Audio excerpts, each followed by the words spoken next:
patient, be present, be patient, be present. Expanded abundance among us, expanded abundance upon us, expanded abundance in oneness, expanded abundance is wondrous, expanded abundance is justice, expected abundance is indulgence, expanded abundance among us, expanded abundance is coming. Hold it, let me turn this off. I have my son's Days of the Week song stuck in my head. We listen to that song every morning, and now it's my song. I actually like it. Okay, there we go. All right, so this is the Libra season planetary forecast. Yay! I like Libra season. Libra season is cool. It's like the calm down after my favorite season, Virgo season, of course. It's a time where like I start to harvest some things for the summertime. You know how that goes. So first and foremost, this is new. I usually do it on Facebook Live, but I don't know. For some reason today I was like, at first I wanted to do it outside, but then it started raining. But then I was like, all right, I'm gonna be defiant about the weather. So I tried to put the umbrella outside, but then the umbrella deflated. So it was just like, all right, we're not going to do that. But I just wanted to shake it up this season. And do it on Instagram Live. So hello guys, and welcome, and thank you for joining me. So first, what I do, I like to cover different walks of life, different practices, and I go over the gist of Libra season. And after I go over the gist of Libra season, what I like to do is I like to go over each planet. And what I do is, as far as the planets go, each planet has its own electromagnetic field. And the electromagnetic fields between each planet does creates a reaction, of course, and it also creates a reaction within us in accordance to what our natal chart planet is, and so on and so forth. So I go over what each planet is doing during Libra season, and basically what you do is you go over your natal chart and find out where that planet is in your natal chart, and you align that accordingly, because you know there are charts that show like which zodiac energies, how they interact, and so on and so forth. And if you need help doing that, you're more than welcome to contact me. I do give natal tarot readings, and I also do spiritual guide work, so definitely message me about that. All right, let's get started. So Libra season started on the 22nd this year. The sun entered Libra on the 22nd of September, and it will be in Libra until October 22nd. This is an air sign. Air is considered intellectual, factual. There's a strong sense of self. Also drawn to mental challenges, curious. They're also considered like a breath of fresh air in a room, but they can also be considered kind of airheaded. They can like go from place to place and be pretty freeing, but sometimes that could be considered as like hard to catch as well for other people on the outside looking in. So that, you know, the adjectives that come with someone that's being hard to catch, you come up with your own inferences based upon your realities. A Libra season is associated with the Swords card. The Swords cards deal with issues of morality or conflicts. So during the season, you might find yourself as, you know, things start to weigh down. We know Libra is represented by the balance scale. So you start to go through the pros and cons, the ins and outs of different things in your life, different relationships, different projects you may have going on, different business ventures, and so on and so forth, and start weighing things out. So there may be, you know, certain conflicts that you find yourself starting to make sense of during this season, in a nutshell. Libra season is also ruled by the planet Venus. Venus is the planet of sensuality. It rules over laws of attraction, romance, love, and relationships. Venus influence helps one to value oneself in their relationships. This season, catch up with an old friend or mend a relationship. Push yourself to nurture your connections that you already have during this season. Look up where Venus is on your natal chart, or look up that of a loved one, and it'll reveal what areas one wishes to seek balance in. So that's pretty cool for Venus. The Empress Tarot card is associated with Libra season as well, and this is the card of security and motherhood. Oshun is the goddess of love and waters. She's a protector of poor and orphans. In other cultures, they refer to Oshun as Aphrodite, Venus. As far as things to have on your body and space altar during this time, you would want to have copper, emerald, jade, lapis, sodalite, turquoise, and tourmaline. So you're dealing with a lot of stones that deal with your heart chakra, of course, because we know Venus deals with love and finances. Also, these are also green stones, if you notice. So green is especially good for Venus because these stones also deal with finances as well as love and romance and relationships and things like that. The number 6 is also associated with Libra season. 6 is the number of beauty and creativity. It is the union of the conscious and the unconscious. 6 is also associated with balance, perfection, wholeness, healing, release, truth, order to time and focus on spiritual life, as well as domestic life, such as home, spouse, and children. So again, we're coming back to that swords of card kind of energy, that going through, different things in your life, sorting through different things. We're coming back to the Libra sign scale. And see, if you notice, I'm touching a bunch of different cultures right now at one time. So see how they all intertwine in that manner.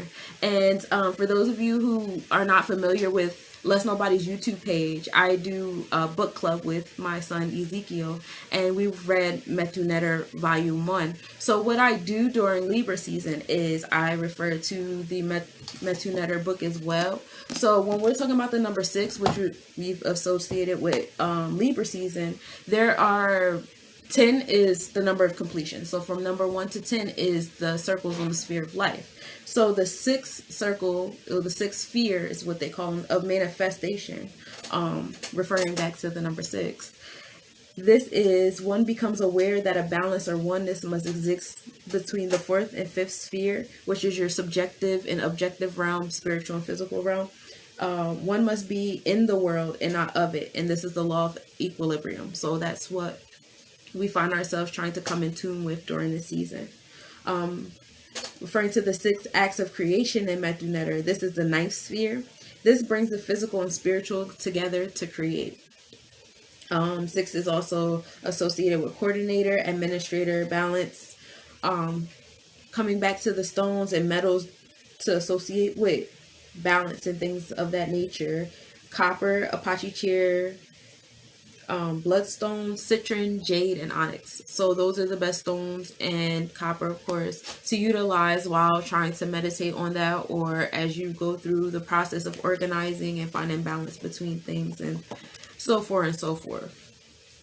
So getting into Libras as when you get into like the different horoscopes that you read on apps and things like that, Libras are naturally kind. They appreciate beauty, harmony, pleasures of life. In their search for balance, they can be seen as indecisive. They are team players and work better in groups or with partners. They're considered as people pleasers and peacemakers. They're great mediators and great with family because they have great interpersonal skills. They fall in love too easily, and they do not like chaos or conflict. This is a time, during this time, all seasons, not all seasons, I didn't mean to say that, all signs may feel a sense of wanting to be swept off your feet. A lot of us in this culture, we call it cuffing season, but like innately we still follow, the stars and stuff. We just don't, give the stars credit, and it's okay. You want to, this is time to want to fall in love. We have Venus ruling the sun right now. You are going to fall in love with beauty. You might find people shopping more. We call it shopping for a new season, spring, winter clothes coming, fall, clothes coming. But, we're falling in love with beauty. We're starting to shop for ourselves and pleasure. So we're starting to eat more and indulge more into the things we like and we want. And all those fun things. Starting to go out a little bit, be a little bit social under the Venus sun. This is a time to find balance with fun with family and fun with friends. And this is also, especially after like the season of Virgo, a lot of us were like working really hard and, getting into a new balance of things. And now we're into the routine and we're starting to like get used to the routine, because it takes about like 21 days to get used to something.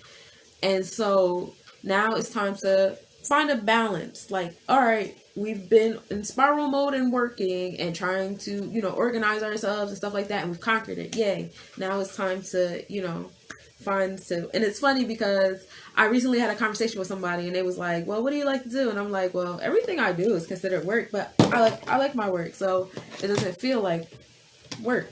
It just feels like I'm doing stuff I like to do, and most of the time it doesn't feel like I'm doing anything. Like, I don't know. So I guess this is the time to look into that, figure out what that's about. This is also a time of creativity. It's also a time to meditate on some issues with others. The best stones to utilize while you meditate on these things that I just went over: bloodstone, carnelian, citron, granite, jade, kyanite, moonstone, obsidian, rose quartz, and smoky quartz. So we're getting into a lot of love stones still. We're starting to tap into some protection stones and grounding stones as we try to find balance. And carnelian and citron are good energy boosters and motivators and confident boosters and things like that. So moving on, Venus rules Friday. Friday is the day of love and abundance and nurturing. That's when we get ourselves all nice and we show ourselves some self-love. We take that extra long shower, get our hair done, and call our friends, and we go outside. All of that is different forms of love. We just don't see it that way. We don't call it those words, and that's okay. Venus also rules beauty and happiness. That's why, nails done, hair done, can't get an appointment on Fridays anywhere. And friendship, calling your girlfriends, like I just said. I'm really in tune with my notes now. I don't know why I keep reading them. I read them because I like having backup plans. I don't know. So the metal and the stones to utilize on Fridays. Wear on Fridays. If you guys, I usually post the different days of the week what stones to wear on your body and space altar. They are copper, emerald, jade, sodalite, and turquoise. So we're touching those beauty, love, universal love stones, as well as finances. Rose is the flower for Venus, and this flower is really good for your skin, throat, also to apply on wounds. It's also a really good mood enhancer, and helps relieve headaches. So they have rose petals on your sage sticks, rose petals burning at your altar. Just have roses in your space. There's also rose water. I love rose water. It does make you feel good. I like to spray it in the air and then walk through it. I do a whole thing. Should I share this? It's too personal? I don't know. But I do a whole thing in the morning where I have a bottle of Florida water and I have a bottle of rose water, and they're both inside of spray bottles. And what I like to do is I'll spray it going up. It depends on, sometimes I do both, sometimes I do a little it's fun. Sometimes I'm I don't feel like that way today. I'll do one, depending on how I feel. But then I'll imagine myself having intentions and stuff like that. I'll be playing my music in my head, and I'm glowing like the last dragon and shit as I walk through the mist that's cleansing my energy. And that's what's happening. That's what I do in the morning when I start my day. A little fun fact about me. It really makes me feel good, though. It really does. Some days when I forget to do it and I don't think about it, and I'm at the end of my day, I'm I didn't do that today. I'm going to do that tomorrow. But roses are good for all of that. Spearmint is also good during this season, which is really good because, it's flu season, allergies, there's tree jizz all over the fucking place. So this is especially a good time to have spearmint in your diffuser. I have eucalyptus. I have this whole breathe easy mix. So it's spearmint, peppermint, eucalyptus, and every now and then I just put my nose over it and it's and I feel amazing again and I walk away. But I had a little cough. I feel better now, but I had a moment and I feel better. I'm glad. Anyway, so spearmint is a good antioxidant. It's good for memory. It's good for blood sugar, and it's also a great stress reducer. Spikenard is also good. Never tried this. This is good for for for all that food you guys are about to be eating. Athlete's foot for those people's houses y'all be going over without flip-flops. Cramps for all that food y'all about to be eating. Migraines from all that salt y'all about to be eating. and depression, just in case you're eating alone. It's like, nah, I'm just playing. Vanilla is also good for this season. Vanilla is good for gas. It's also a good aphrodisiac. It helps stop tooth decay and inflammatory properties. What's up? Mommy, is Gary staying with you? Not right now. And so that's it as far as my notes. That's a collection of a bunch of texts I read over the years, and I have like this big binder full of all my notes now. And now it's kind of turning into an almanac because I've been doing these planetary forecasts for a little over a year now, and I keep all of them. So like I have, if you guys want to know what the planets were doing last year around this time, I can send it to you. Just message me, let me know. I still have that. Can you, okay, go that way and close the door behind you. Close the door. Okay. Thank you. Love you. And so after I go through that, now I'm going to read pages from like the Kabbalah's interpretation of astrology as in terms of Libra season. And I like, the way the Kabbalah sets it up because it's just like each, zodiac season, like when you learn about it, you learn to own it and embrace it and things, but you also learn to find balance within those things as well. Like, you know what I mean? Like, there's a certain, it's like, when I first read it, I thought of Mortal Kombat when you go up the levels. That's basically how the zodiac is set up. Like, you're supposed to go up the levels within your zodiac, and just like, once you reach a certain level of correctness, like you reached the top part. But yeah, we're gonna get into it. So this is for Libra season. This is the 7th month of the astrological wheel that begins in the sign, which is the sign of Aries. It means in Hebrew, the word for it, which I'm not even gonna play myself. It means scale, and the scale in which we weigh fruits, vegetables, or any other things. In ancient times, the scale was used by putting on the objects to be weighed on one side and the stones and units of measurement on the other. Oh, that's smart. In our modern times, we use digital scales, and the effect of the scales has been lost.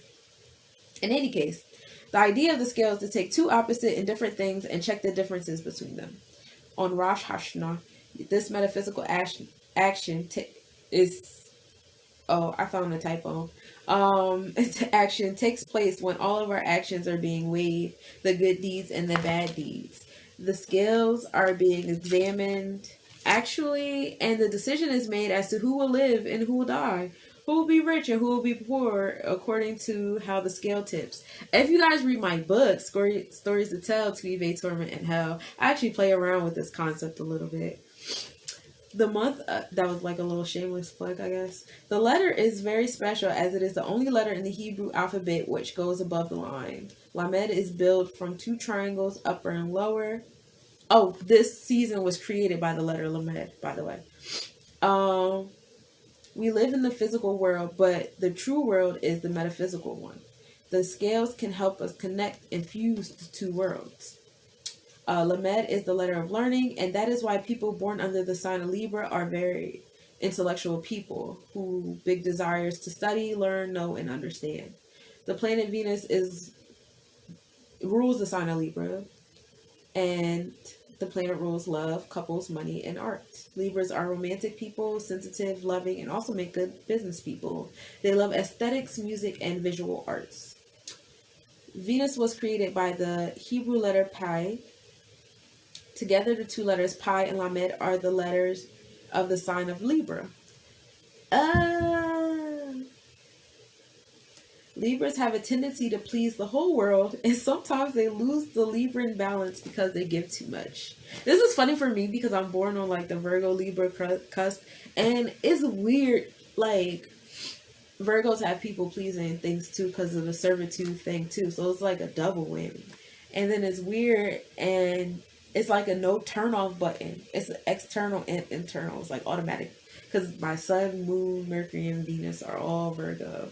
So it's just like robot. Like people please mode. And then inside of my head I'm like, nah, don't do that. Please. That's stupid. Yes. So, and sometimes they lose the Libra balance. Yeah. They must make a good point of saying no from time to time. Libras are good business people. Venus controls money, which is why Librans need to learn to give charity, donations, and tithing in order to infuse the money with positivity and give money the right balance.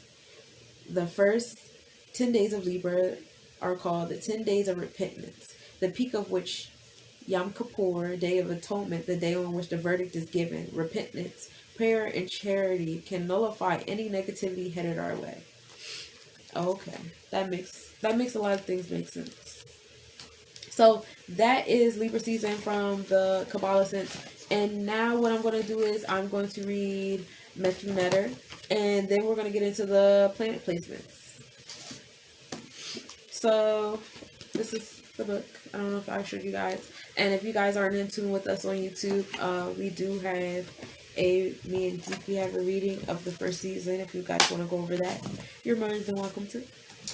So Het Heru is the energy for the season, the comedic deity energy, if you will. And Yoruba, this is Oshun, as we went over before. This deals with the 7th sphere, the planet Venus, and the day Friday. The color during the season is green, which is the color of fertility, and yellow, which is the sacral chakra energy. Let's go over the 7th sphere real quick. Hold on. My notes are within reach. I can do this. Okay. I still have my notes from the Metu Netter book we went over. I keep all my notes. I just have like a big binder just full of my things. I guess hopefully there'll be textbooks later. That'll be kind of cool. Because I do they're organized, if anybody ever wants them, and laminated. 7th manifestation. 7th sphere manifestation deals with beyond external differences of things. There must not be an emphasis of their interdependence, a recognition of their oneness in the midst of their differences. It gives rise to the metaphor and harmony, and it makes families. So this is like two things becoming as one. That is the 7th sphere. It's assisted by designer and imaging, the balance of the physical and spiritual realm to create. The number 5 is associated with with Het Heru. 5 is the number of humanity. 5 digits, 5 senses, 5 limbs, things. Should included. The gems for the season are diamond, zircon, white or rose, and white coral. So as far as herbs go, herbs during the season in your bath are yellow roses, honeysuckle, and calendula flowers. Calendula flowers. Maiden's hair, parsley, vetiver, spearmint, and sandalwood. Spearmint in your shower right now sounds like love, and I've been lighting sandalwood all week, and that joint been just doing amazing things for me. I love it. My rose sage sticks are on the way. Shout outs to Kathy Reyes, my safe haven sister. I'm very excited to get those, and just in time, right? Libra season, when I actually will need them. So the universe always works, Oils, herbs in your oils during the season are rose, sandalwood, honeysuckle, and cinnamon. Incense are the same as oils during the sign. So if you guys want a visual of the mantra during this time so you can say it on your own time, you're more than welcome to message me and I'll send you a photo. But spiritually, you want to just say it's spelled Kling. So when you meditate, that's the sound you want to make, you want to listen to on a spiritual level. And on a planetary level, to get into with what the planets are doing, which we'll get into in a moment, what they're doing.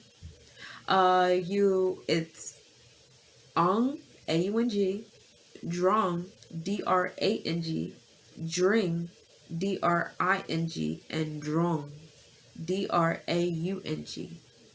And that's the mantra for the planets.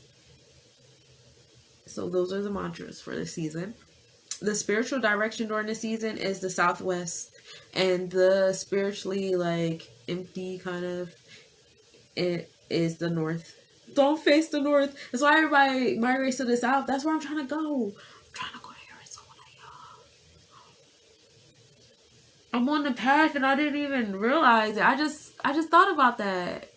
That's funny because I live in the north. I live in the north. I live in Jersey, and so like the southwest. I'm trying to go to Arizona. That's funny. Huh.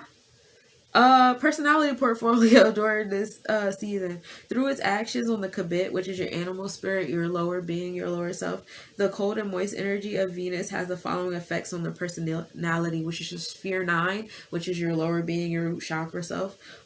Sociable, affectionate, pleasure-loving, quiet, harmonious, joyful, sweet, engaging, flexible, sympathetic, graceful, merry, and cheerful.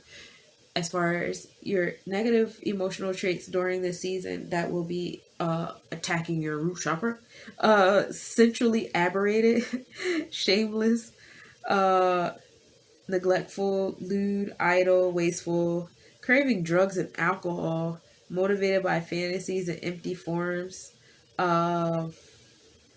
spending, fearful, carelessness, and a little narcissistic this season. It's all right. It's all about Venus. Your mental traits during this season: congregative thinking, the imagination, use of metaphors and myths, social correspondences. As far as careers, functions, entertainers, artists, young women, beauty, clothing, pleasure, they're all going to be on the forefront during this time. Spiritual portfolio: high senses of joy, pleasure, imagination, and visualization going on during this time as you're invoked by the energy of Oshun. Spiritual functions during this time: the arousal of the life force, your chi, ra, or your kundalini through joy and pleasure, especially when ecstatic, provides the motive force for the accomplishment of our minor goals and the vitalization of the will. Unfortunately, most people are ignorant of this fact and suppress their joyfulness, waiting for success, or overindulge their passions, and never know why they have so much difficulty carrying out their will as far as concentrating goes. Review the material given for the third stage of meditation and initiation regarding the combination of creative imagery. You guys can go to my YouTube video or message me about that. Emotionally charged situations related to our goals. This is us in a nutshell saying find a balance between your pleasures and not indulging in your pleasures. Also, don't be ignorant in your imagination. Know when you're imagining and when you're actually in reality, because imagination will seem really, really beautiful or really, really real during this time of Venus, where things are like rose-colored lens. You know what I mean? Kaleidoscopes. So that's what's happening during the head root energy. Now it's my favorite part. I love talking about the planets because the planets be kind of like, duh. But it's like, it's kind of cool how we like innately do what the planets are doing. And, or maybe I'm just creating patterns in my mind as I go along. I don't know. Anyway, so Sun entered Libra on the 22nd. So Libra season started on the 22nd this year. Mercury rules over the decision-making mind and how one communicates, how they teach, and how they learn. So, September 6th, Mercury was in Libra in the second house.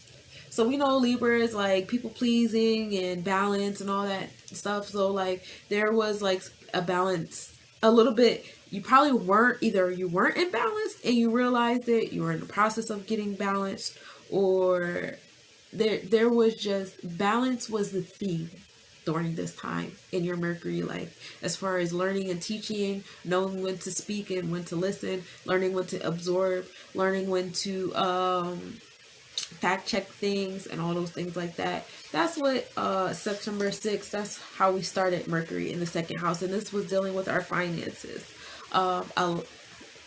Which is funny because like I joined Epic during the beginning of September and we're doing the Forex, and I was able to actually reach out to a lot of people and teach them about Forex during this season. So it's funny I know personally how this, planet applies to certain people as well as myself. And I'm sure this is occurred for a lot of you guys, for myself including, because learning how to work the LLC, I'm learning, and just on a personal level, learning how to, operate business credit and all that stuff. So like, this is definitely being applied, has been, and is, still being applied in my life. Mercury entered the third house on September 17th. And the third house deals with like communicating, transportation, how you deal with your local community and things like that. So like you're starting to, going inward and dealing with your own like finances and your own material possessions and things that you find value in. You eventually just like go outward, and now you're like finding balance with your relationships with others, how you communicate, how you interact in the community, and things like that. That has been a pattern during the season with the planets. If you go back and you see like my previous planetary forecast, we have been forced to go inward and outward regarding numerous elements in our lives. Mercury then entered Scorpio yesterday, actually. Today's 28th, right? Yeah. No, today's 29th. Well, Mercury entered Scorpio on the 27th. That's what happened. Mercury entered Scorpio on the 27th, and it's still in the third house. So with that being said, I had a joke in my head when I was doing the research, and I was like, oh, I'm gonna tell it, and then I don't want to tell it. But so Mercury is, so people feel more inclined to speak sensually. There's a lot of sensual talk going on, but then, we have the cuffing season energy going on with Venus. So your speech is obviously saying, hey, let's go with the flow of Venus and let's get this shit lit. So we're learning new sexy things, new powerful things, new sensual things. There's some transformation going on, some death and rebirth of things going on. We see that happening with the trees outside, the trees and the leaves, maybe going on with some routines, some things we hold near and dear. A lot of things going on, just letting go, coming back, finding power, sensuality, getting sexy, all that stuff's happening. And it's applying to the third house still, communicating, our community. So we're going outward with this Scorpio energy. On October 14th, Mercury will be going in retrograde. So I fucking flourish in Mercury retrograde. I don't know why I go like so much better. I think maybe I have so many things going on. I have so many planets in Virgo. I probably have like a retrograde going on somewhere. I don't know. But like Mercury retrogrades, they don't work well for my technology, but I'm witty as fuck during that time. And I look forward to it because I have so many music things that need to occur. So like, I definitely need the words. Thank you. I'll take that. But anyway, October 14th, the retrograde begins, you guys. And it'll be going on until the 28th. I mean, no, I'm lying. The retrograde will be going on until November 2nd. A couple days before election day. So interpret that how you will, how you like, whatever. That's funny and cool in a sense. I'll take that. But on October 28th, Mercury goes back to Libra because it's in retrograde. It'll be in that retrograde. That's pretty funny. Like 2 days before election day, and it's like, all right, I'm going back normal now. I'm not gonna be in retrograde no more. Deal with this for the next 2 days. Good luck voting, guys. So Venus rules love and finances and what one is attracted to. So Venus is in Leo in the 12th house, and it will be in Leo in the 12th house from September 6th to September. Well, it was from September 6th to the 29th. And then it entered the first house today, 29th. Today's 29th, right? I'm trying to look at my calendar to confirm myself. Yes, today's 29th. So today, Venus entered the first house. And the first house deals with like our general temperament. So today's day, you about to get them DMs. And they about to be aggressive. Because it's sweatpants season. Okay? So that's what's happening. And then Venus enters Virgo on October 3rd. So while Venus has been in Leo, you may have found yourself attracting multiple women or men or both. And now you have so many people on your phone right now and you're messaging so many people. But now it's October and the first draft pick is coming in and you're like, some of these people need to be removed because now Virgo season is coming in and saying, you need to organize this list. Some of these people should not be in your inbox or in your phone getting this energy from you right now, and you know better. So soon as that Virgo energy kicks in, because that's what we Virgos do, we clean up what you guys are doing, especially that Leo energy. We gotta clean that up, y'all. Y'all be doing too much. That fire stuff be doing too much. But going on. So we come in and tell y'all to organize this stuff. So that's when you find yourself like, starting to plan and organize your relationships. Like, is this something I want to keep going? You start to prioritize it different. Prioritize the energy you give other people. How much energy you're giving other people. Why you're giving them this energy. How does this energy benefit you and what you got going on. All that fun stuff. So October 19th, Venus enters the second house, and our second house deals with finances, your self-esteem, what you hold near dear to your heart, so on and so forth. So this is like the second draft pick, where like first you organized and you realize what traits was going on and what wasn't after you got done wilding out in Leo energy. So now that we in the second house, it's like, all right, so all of their general temperaments is cool. Now we need to look at the details. How do they deal with themselves? How does it affect how I'm dealing with myself? How am I dealing with myself in general? So now we have the second draft pick. That's where Venus is bringing us to the energy too. And that's entering the second house. And then on October 28th, Venus enters Libra, the Libra zodiac energy. So Venus will be in Libra in the second house starting October 28th. And that's cool. Libra energy is all about fairness and balance, and it's also like a double Venus energy. So whoever makes it through the Leo energy, the Virgo energy of first house, and the Virgo energy of second house, and it makes it through to this Venus energy in Libra house in the second house, that might be the one. So good luck with that. By the end of October, like Venus might have you there. We don't know yet. So that's what Venus is doing during Libra season.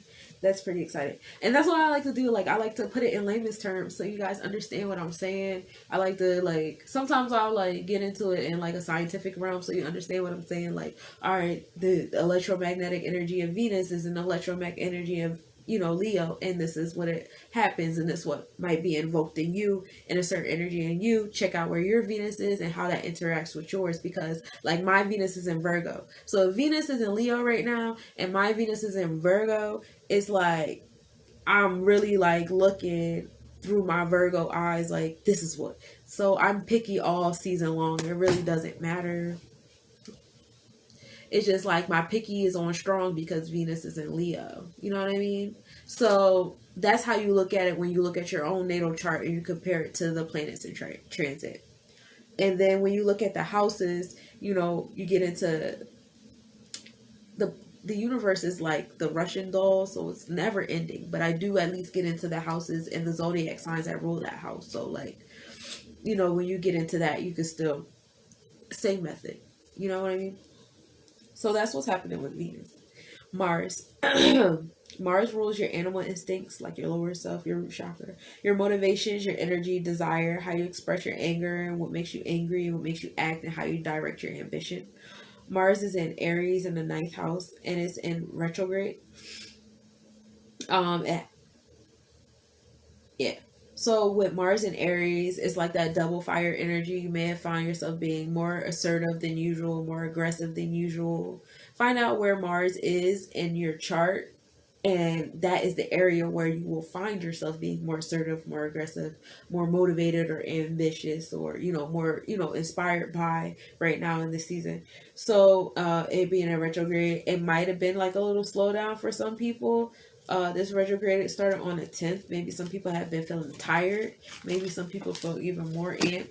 But there's, you might have felt like an energy shift period just in that time. Maybe a little bit more direction. It's whatever you feel on a normal. You might have felt like a little on the side. And it might have did something to you depending on where your Mars energy is on your chart.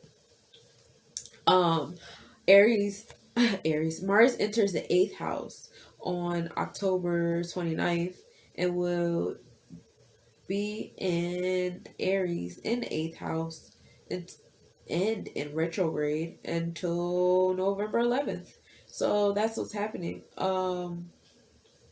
The 8th house deals with like travel. 8th house deals with like oh, my bad, y'all. Going back. So with Mars and Aries in the 9th house in retrograde, the 9th house was dealing with travel and philosophy and education. So like it was, on a general temperament type level, it was a lot of aggressive energy going towards traveling, changing one's philosophies, mental, things, unlearn and relearn. And ironically, if you go online, if you go on anybody and everybody's Facebook page, everybody has been, learning new things, changing their philosophies, their personal, ideals, morals, and values and outlooks on life, as they, absorb more information. So it has been something that has been going on, as above, so it's below.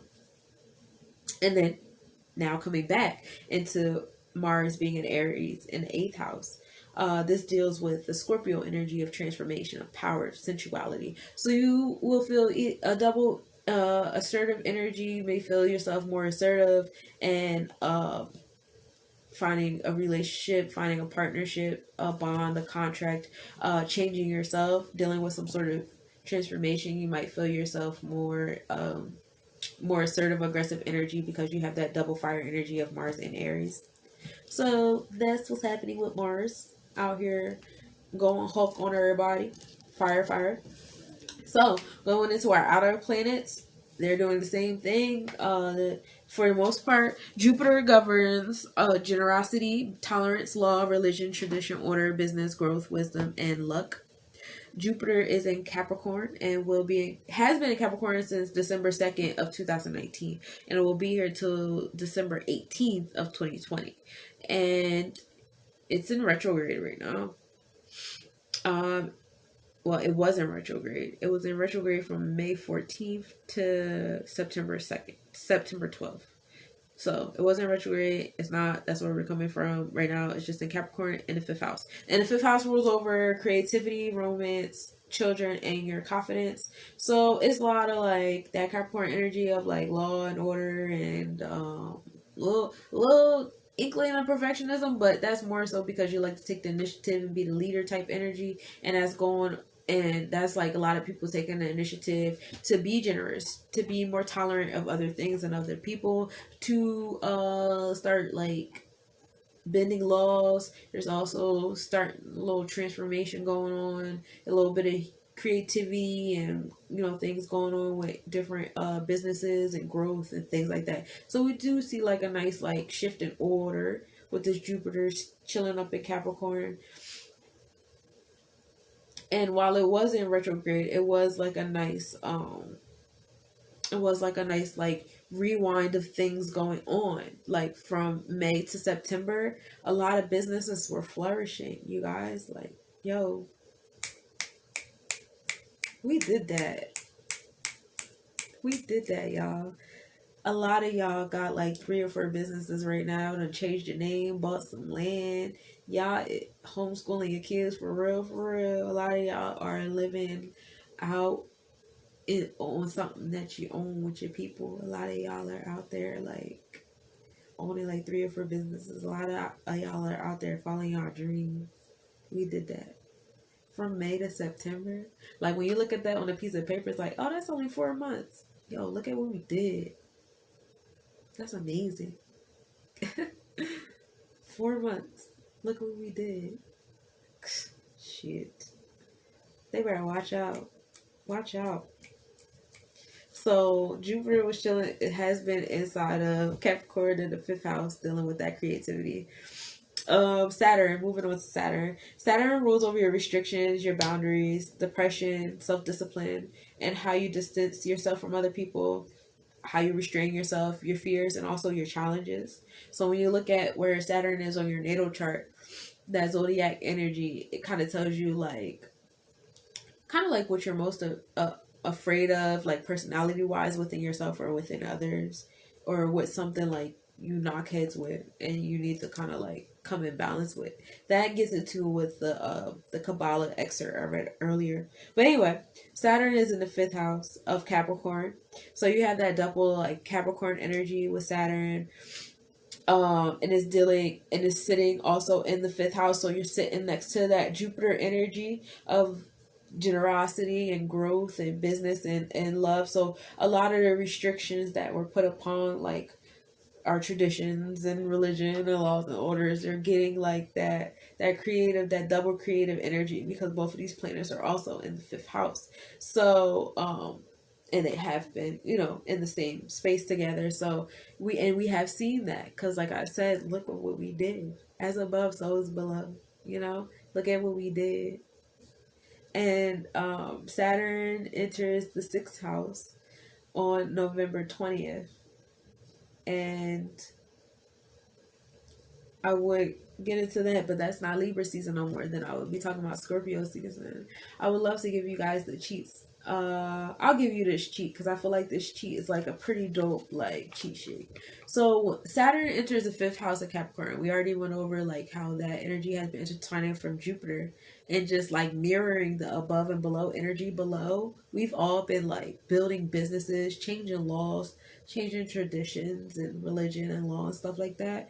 But once Saturn enters the sixth house, you know, it'll be a little bit more separate. So like now we're coming into our routines.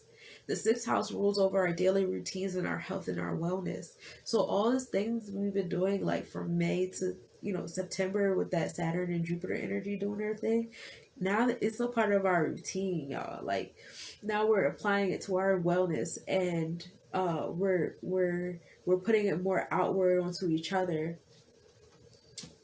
And it's also going to be our challenge during the season too, because you guys know like these are the winter months, and y'all know people are getting, you know, different physical ailments because we still aren't being our true nomadic selves, which, you know, once I save this and upload to YouTube, if you're just tuning in, you can rewind later. So it will be a challenge. It is a fear and it is a restraint we have been putting on ourselves, but it is something we are moving into. And that's really exciting. When I really like, yo, I just like sitting here doing this video right now, like I just came to so many realizations like, yo, we really did that shit in 4 months. Everybody's like owning like 2, 3 businesses, owning land, buying guns, like in 4 or 5 months. We're amazing. We're amazing. What can't we do? Uranus, moving on to the planet Uranus, it governs over one's individuality, progressiveness, change, the force that makes one do things in a new way or face a new truth. Uranus has been in Taurus for a while now. And Uranus is also in retrograde, so Uranus is kind of like unraveling, like that free spirited, like individuality, progressive energy has been in that like stubborn, like one way, my way kind of Taurus energy. So like it's been kind of like making us break from things we've been holding on to, like things. You know, Taurus is also ruled by Venus. So a lot of the things that is breaking us away from is things that we found beauty and pleasure and happiness, comfort. You know, Taurus has that lazy energy about them too, that lazy bull energy, but also get heated up energy. And Uranus is just kind of like taking all of that from us, especially now being retrograde is unraveling it as well. Uranus will be in Taurus in the ninth house until April 20th, 2026. So this progressive energy and that Taurus energy will be going on for 6 more years. So, you know, put your seatbelt on, guys. We'll be going through all of these like things coming out and punching us in the face and in our minds for the next 6 years. Like way more things are going to unravel. So many things are coming out, and like 6 years from now, we're going to be in like a whole new like I can't even imagine what it's gonna look like, but like it's definitely going to be like the next dimension, probably a couple more dimensions because we've been moving so fast. Like, yo, look what we did in 5 months. Like, yo, that's so crazy to me. Wow. But yeah, the retrograde is going on from has been going on since August 16th, and this is going on until January 14th, 2021. So a whole nother year, Uranus will be in that retrograde. Um, the ninth house deals with travel and philosophy and higher education. So again, coming back to that inward, like our inner philosophy, our inner like morale, how we travel, how we go different places, our ideals on travel, how we've been, thinking about like the maps and all, like a lot of things are going to come out to us. Higher education is going to change, definitely. I see that revamping already. I'm sure you have too. So moving on to Neptune. Neptune rules over the subconscious, your dreams, healing, inspirations, and psychic sensitivity. And this is the dimension of life that cannot be experienced by the five senses. So this is like that expansive energy.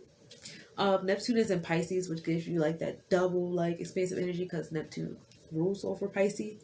And this is also in the eighth house, which is that house of Scorpio energy. That's like the house of transformation and power and sensuality and secrets and things like that coming out.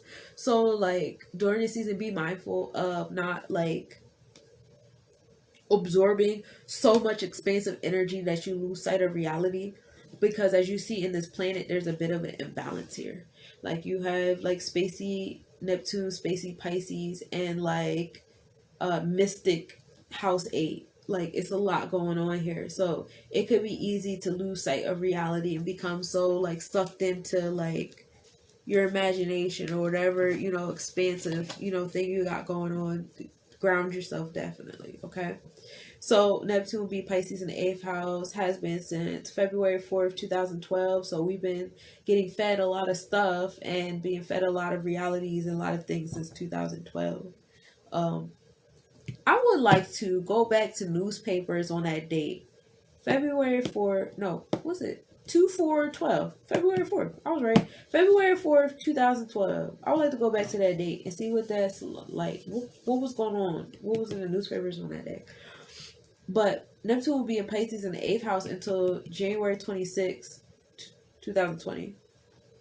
So in this space and time, we're still in this space and time where you really have to be mindful of the information that you are absorbing, because a lot of crap is being fed to us really fast. You know what? 2012 was like cell phone.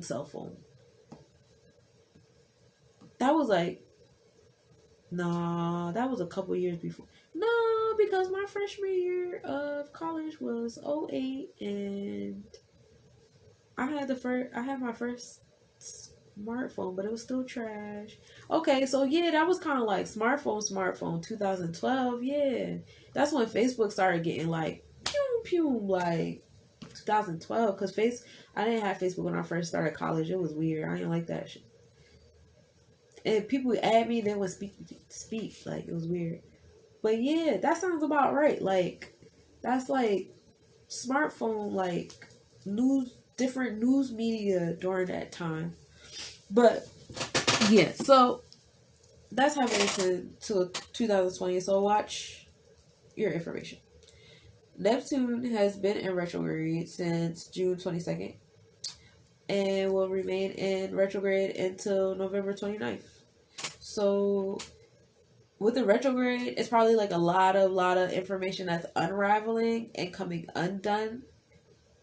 At the same token, the retrograde ends. No, that was a short period of time to unravel all the information we've been getting since 2012. I'm pretty sure there was like previous, retrogrades where certain things were coming out, but a lot of us are new to the unravel. You know what I'm saying? A lot of us are new to paying attention to it. So, it hasn't been that long.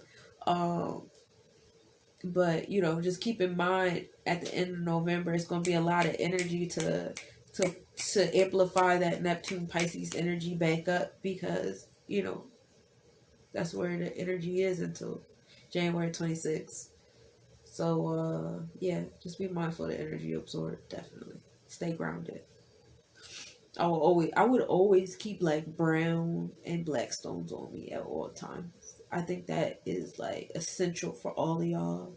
And it's like, I know a lot of y'all don't want to believe in the stones and stuff like that, but it's not even like, if you don't gotta believe in like, and that's another thing. It's like a misconception of like spirituality and stuff like that, because we so used to watching like witches on TV and shit like that. So when we think about it, we be thinking like, oh, shit gonna come from your finger, the stones and stuff like that. But like, nah, it's like human interaction. Like, I put on a piece and you can see the way people react. Like, some people look like they mad that you got on what you got on.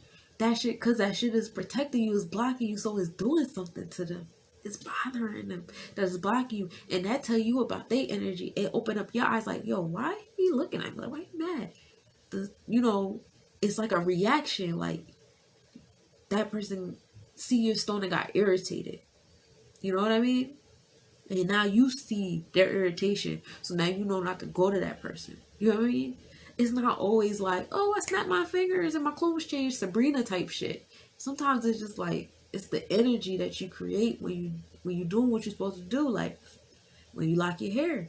Like, I lived in an area for a couple years that wasn't fond of our hair being locked, because not only is our hair locked, but more times out of 10 they're freeform locks. Like, my son don't let me touch his hair. His hair has been freeform locked since he was born. He got the same hair he was born with. He never had a haircut. And so, like, going to the playground, certain parents be like, oh, nah, come over here, come get some snacks, come get some juice, come get on this swing. Like, but your kid was just playing with my kid. Like, but because we all look like this, and it's just not me and my son, it's my other son whose hair is like that, and the dad is like, all four of us hair like this. Like, so it's like, why your kid can't play with my kid? So it's like, but it's good though, because what if we got so comfortable and had to learn the hard way that their energy didn't really want our energy around? You know what I'm saying? Like, it lets you know like what's going on. Like, so it's not always like, oh, them stones ain't magic, da da da. No, put that shit on and watch how people look at you. It open your eyes. It open other people's eyes. Like, you gotta interpret energies different. You can't. I'm not saying you can't. You can, but like, it's just a different interpretation of things. Like, my tattoos all mean something to me. They all my armor. When people look at my tattoos, like, their reactions is different. Some people look at my tattoos like, ooh, why do you get that? Da, da, da, that's stupid. Da, da, da. That tell me about you. You're not my energy. But somebody look like, oh, that's dope, and then have a conversation. You're my energy. Like, it's a filter. Like, things you put on your altar, they filter the energy that come to you. You know what I'm saying? Like, be mindful of the company you keep. Be mindful how what you put on you. This is your filter. You know. So yeah, my stones are my armor, and they work. And when I make my stones, I put in the intention that they work for the people who buy them. And I always get text messages and phone calls how they work. So like, like, it's just like, okay. So moving on to Pluto. Pluto rules over death and rebirth, destruction and healing, power and secrets, how one will transformation. And Pluto is currently in Capricorn in the 5th house. And we know Capricorn is all about restrictions and rules and boundaries and challenges and fears. So we have like a lot of different restrictions being challenged by that Pluto energy. A lot of transformation energy, a lot of secrets being revealed, power being changed, and things like that, with Pluto being in that Capricorn energy. And this all applies to the 5th house, which is the house of creativity and romance and our children and the home life and the maternal energy and all those things like that. So it's a lot of things that's coming out to the forefront in those retrospects. It's a lot of things being transformed, and for good or bad, it depends on your reality, on other people's realities in different retrospects. So all of that is going on. Pluto is also currently in retrograde. It has been in retrograde since April 26th and will remain in retrograde until October 4th. And then that's what, like, a lot of the secrets we see coming out, a lot of things we see unraveling and things like that. And that's kind of like coinciding with that. It's a lot of planets in the 5th house right now, right? We have Pluto, Jupiter, and Saturn, all three of them sitting in the same like Capricorn energy in the same fifth house, just creating a lot of transformation and rebirth in our law, our religion of that Jupiter energy, our restrictions and boundaries and disciplines and fears and challenges of that Saturn energy, and then destruction and healing and power and secrets of that Pluto energy. Like all three of those planets are near each other, all in Capricorn, all in the fifth house relating to humans. The fifth five is the number of humanity, relating to that fifth house of creativity and romance and children and stuff. So that's pretty neat. So yeah, I'm gonna get out of here because I see I only have 1 hour. Oh, they only give you an hour on here. Oh, that's why I do this on Facebook. Okay, so that's it for. I want to cut this one real short, real quick. And I'm going to do another one because what I do is I do this on YouTube. So that was pretty much it in a nutshell with all the planets. You got Pluto, Jupiter, and Saturn chilling around each other in that Capricorn energy. So they're like unraveling all of those like challenges and fears and restrictions and boundaries and everything, which is exactly what we have been doing. Like we've been breaking like so many walls and boundaries and unlearning and relearning and just like rebuilding and healing. It's like been such beautiful thing to watch on everyone's journey, seeing all of you guys and myself. Like kudos to all, kudos to everybody. Getting into the moons, the full moon is October 1st. It will be in Pisces. So full moon is when we feel our most whole, when we feel the most energetic, everything and everybody. So sometimes everybody's energy at an amplified level is not always good. Some people should not be at an amplified energy, and that's when you have like the crazies. And with it in that expansive Pisces energy, you definitely want to be mindful and be grounded during that day. Please wear brown and black stones on October 1st. Stay grounded. Stay like centered. Be mindful of the energy that come your way. Be mindful of the possibility of gullibility, especially with Mercury seeming real sensual right now. You know. The full moon, the 99% full moon is in Aries, and that'll be October 2nd. So you feel like energy and it going towards ambition, ambitious energy the second day. So definitely be mindful of what you absorb on the first full moon, because that'll probably be what you apply on the second one. Don't stab the wrong person, please. So the new moon is the moon of rebirth. This is the beginning moon phase to the moon cycle, representing rest and beginnings. This is the perfect time to go inward and get in tune with yourself. Begin planning goals for yourself and do rituals of growth, which is a good time because, as we have seen, like this season is kind of about growth and transformation and all that fun stuff. So this will be in Libra, so we'll have the sun and moon at a balanced Libra energy on October 16th. So definitely a good time to go in and start doing that second draft pick on that cup season and go from there. As far as the midheaven goes, the midheaven is our most visible achievements, the eyes of society, our accomplishments, and our sense of responsibility. So it's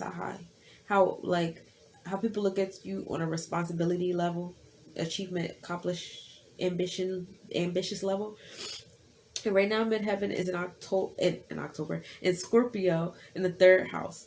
So that gives like, you know what you want from life, you're going for it, but you be mindful of that there is a balance and that you don't overexhaust yourself, because that will be the energy during this time. You'll hear people remind you not to exhaust yourself. You will hear other people say, take a rest, chill, relax, it's okay. Listen. And in that note, I'm going to take my own advice, because people have been telling me to relax, chill, and go to sleep for like a whole month now. I still haven't really too much done it yet. The one time I almost did it, I felt like an awful person. Like, oh my god, wake up, nigga, get up. But yeah, so Scorpio, the midheaven enters the fourth house on October 8th.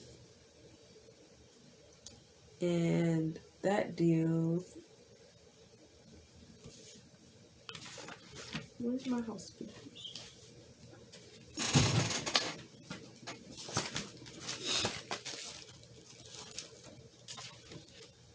That deals with your home and your family. Home and family matters.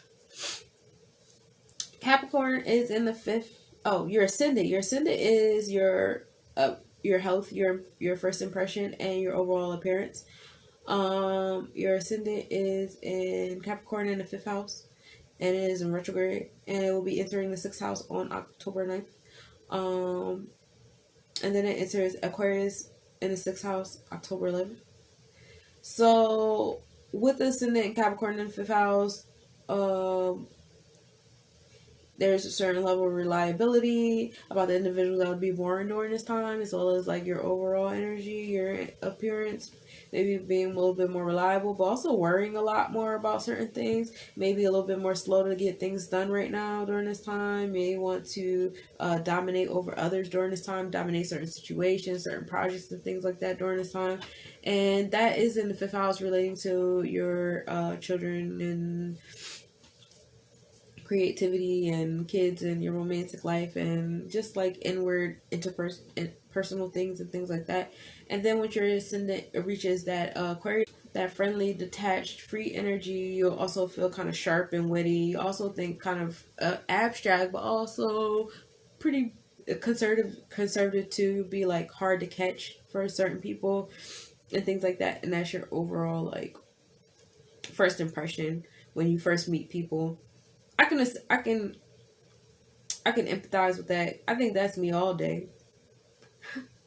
The true node during this season is currently in retrograde, but it's in Gemini in the 10th house. So the true node is basically qualities you need to gather your true balance. And Gemini in the 10th house deals with like multiple sources of everything. There might be an information overdrive. There may be like a time where you need to like gather all the facts for certain things, slow down. It's also a time of enhancing communication and becoming more sensitive to others. In the 10th house is is like your midheaven house, so that's like your highest level of success. Like this is how you will reach success, by like just slowing down and fact checking, double checking, triple checking, and not putting like too many different things on your plate, but putting quality on a smaller number of things on your plate, enhancing how you speak to people and how you absorb information being spoken to you, and learning how to listen to others and things like that. So that's what's happening with the planets. That's what's happening with the moon. That's what's happening with the sun. That's the energy that's happening with you. And if you would like a natal tarot reading, please feel free to message me. I have them on my website, lessnobodiescollection.com. You're more than welcome to go up there and request a natal tarot reading, and I'll shoot you a message and we'll go from there. Also, if you would like crystal consultation, I do create body and space altar pieces. I do free crystal consultation. My products can be found on lessnobodiescollection.com. And yeah, what else do I have? If you like to read, I have a book that I wrote. I have a couple. If you have kids that love to read, I have a child's book. It's called Show and Tell. It's about kids that go in front of a classroom and talk about the culture they're from. If you're an adult and you like to read and you like horror, I wrote a horror book about a spirit in hell. And he's telling stories to distract his tormentor. And his stories are actually a little tormenting. And what else do I have? The Cosmic Nobody Awards. If you guys are interested, all my cosmic beings, I have a Cosmic Nobodies Award coming up. It's going to be August 26th to 29th, 2021 in St. Louis, Missouri. We will be staying at the Moonrise Hotel. I'm in the process of getting the packages together as far as the tickets and things goes, for people that live in the area versus people who do not, people who want to go get their own, hotel versus people who do, etc., etc. But it's looking like the trip is going to be about $700 altogether. It'll be a 4-day trip. I think $700 at a year's timing for a 4-day trip is very reasonable. Especially if it's for us, like we're congratulating each other. It'll be a fashion show and award ceremony. The nomination process is up on lessnobodiescollection.com now. So if you have any artists that you would like to nominate for the Cosmic Nobody Awards, you can go up there and nominate now, and we'll shoot them an email, and if they accept it and put the category, they will be in our table to be on the first round draft that we'll be having posted. I believe it's January. We'll be doing that. So I believe that's it. If you bored, listen to Les Mantras EP because that joint lit. I got more music coming out, of course, because I don't sit still. I got more jewelry coming out, even though I did this Divine Nine collection and more stuff on top of that because that's what I do. And that's what's happening. Thank you for joining me. Thank you for watching. Thank you for indulging me. And I love you guys.